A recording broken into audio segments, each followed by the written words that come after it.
Hi സുഹൃത്തുക്കളെ, ഇന്ന് ഞാൻ ഇവിടെ ഉണ്ടാക്കാൻ പോകുന്നത് ഒരു കുട്ടനാടൻ ഫിഷ് കറിയാണ്. നമ്മൾ സാധാരണ ഫിഷ് കറി വെക്കുന്നത് മുളകിട്ട് അല്ലെങ്കിൽ തേങ്ങ അരച്ചൊക്കെയാണ് വെക്കുന്നത്. ഇത് തേങ്ങ അരയ്ക്കുകയും ചെയ്യുന്നുണ്ട്, അതിനോടൊപ്പം മുളകും ഒക്കെ ഇട്ടിട്ട് നല്ലൊരു പഴയ ട്രഡീഷണൽ രീതിയിലുള്ള ഒരു മീൻകറിയാണ് വെക്കുന്നത്. സാധാരണ അയില ആണ് നമ്മളിങ്ങനെ വെക്കാറുള്ളത്. ഇന്നിപ്പോൾ എനിക്ക് അയില കിട്ടാഞ്ഞത് കാരണം കണ്ണിയിലയാണ് കിട്ടിയത്. 1 കിലോ മീൻ ഇവിടെ നമ്മൾ എടുത്തിട്ടുണ്ട്, കണ്ണിയില. അത് എങ്ങനെയാണ് കറി വെക്കുന്നതെന്ന് നമുക്കൊന്ന് നോക്കാം.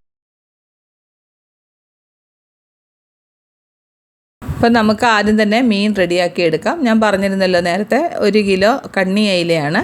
അയില കിട്ടാഞ്ഞത് കാരണമാണ് ആ കണ്ണി അയില മുറിച്ചെടുത്തു. അതിനുശേഷം നമ്മൾ ചീനച്ചട്ടി വെച്ച് ചീനച്ചട്ടിയിലോട്ട് ഒരു 2 നുള്ളു ഉലുവ ഇടാം. ആ ഉലുവ ഒന്ന് ചുമന്ന് മൂത്ത് വരുമ്പോഴത്തേക്കും അതിലോട്ട് നമുക്കൊരു ചെറിയ തവിക്ക് ഒരു 2 തവി തേങ്ങ ഇടാം. തേങ്ങ ഇട്ടിട്ട് അതിൽ നമുക്ക് ഒരു ശകലം മല്ലി, പച്ചമല്ലി കഴുകി ഒരു 2 നുള്ളു മതി, അല്ലെങ്കിൽ ഒരു ചെറിയ സ്പൂണിന് 1 സ്പൂൺ ഇട്ടാൽ മതി.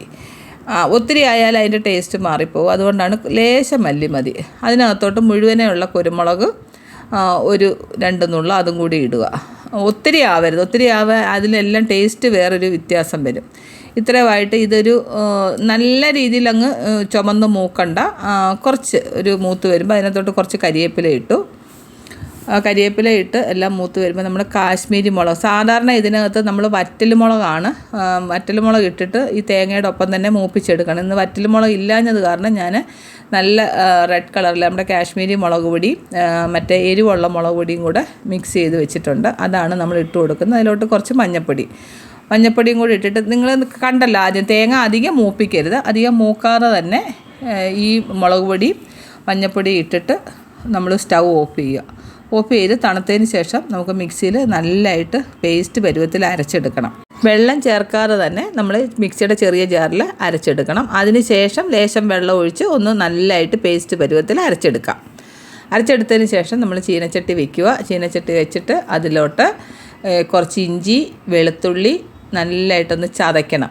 അരയരുത്, ചതച്ചെടുക്കണം. ചതച്ച് എണ്ണയ്ക്കകത്തൊന്ന് നല്ലപോലെ നല്ലതായിട്ട് മൂപ്പിക്കണം. അതിന് ശേഷം കരിവേപ്പില ഇട്ട് കുറച്ച് ലേശം പച്ചമുളകും കൂടി ഇട്ട് അത് ചെറുതായിട്ടൊന്ന് മൂത്ത് വന്നതിന് ശേഷം നമ്മൾ ഈ അരച്ച് വെച്ചിരിക്കുന്ന അരപ്പുണ്ടല്ലോ, അത് ഒരു പേസ്റ്റ് പരുവം വെള്ളം ഒഴിച്ചിട്ട് നമ്മൾ ആക്കിയിട്ടുണ്ട്.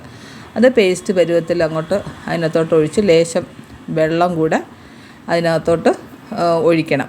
അതിനൊപ്പം തന്നെ അതിന് വേണ്ടുന്ന ആവശ്യത്തിനായിട്ടുള്ള കുടംപുളി എല്ലാവർക്കും അറിയാമല്ലോ. നമ്മൾ കുട്ടനാട്ടിലൊക്കെ ഒരു രീതി കുടംപുളിയാണ്, മറ്റേ പുളി ഉപയോഗിക്കാറില്ല. ആ കുടംപുളി ആദ്യം തന്നെ കഴുകി നമ്മൾ റെഡിയാക്കി വെച്ചിട്ടുണ്ട്. ഞാൻ ഈ കാണിക്കുന്ന ഈ ഒരളവിന് അത്രയും മീൻ ഇത്രയും കുടംപുളി വേണം. കുറച്ച് കരിവേപ്പില എല്ലാം കൂടി ഇട്ടിട്ട് ആ വെള്ളം തിളയ്ക്കണം.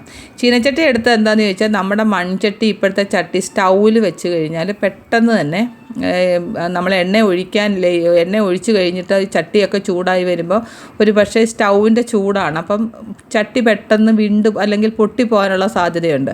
അതുകൊണ്ടാണ് നമ്മൾ വേറൊരു അലുമിനിയം പാത്രത്തിൽ വെള്ളം എല്ലാം തിളച്ച് ചൂടായതിന് ശേഷം, നല്ലതായിട്ട് തിളച്ചതിന് ശേഷം ഈ ചട്ടിയിലോട്ട് ഒഴിച്ച് കഴിയുമ്പം ചട്ടി അങ്ങനെ നമുക്ക് പൊട്ടാതെ കിട്ടും.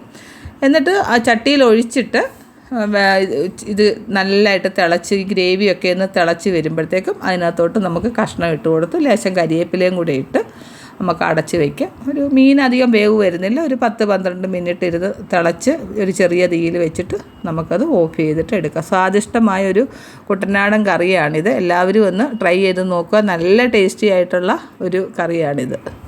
അപ്പോൾ എല്ലാവരും ടേസ്റ്റി ആയിട്ടുള്ള ഈ കുട്ടനാടൻ കറി ഉണ്ടാക്കി നോക്കുക. അതേപോലെ തന്നെ വീഡിയോ കണ്ട് ഇഷ്ടപ്പെട്ടെങ്കിൽ ലൈക്കും ഷെയറും സബ്സ്ക്രൈബും ചെയ്യുക. Okay, thank you.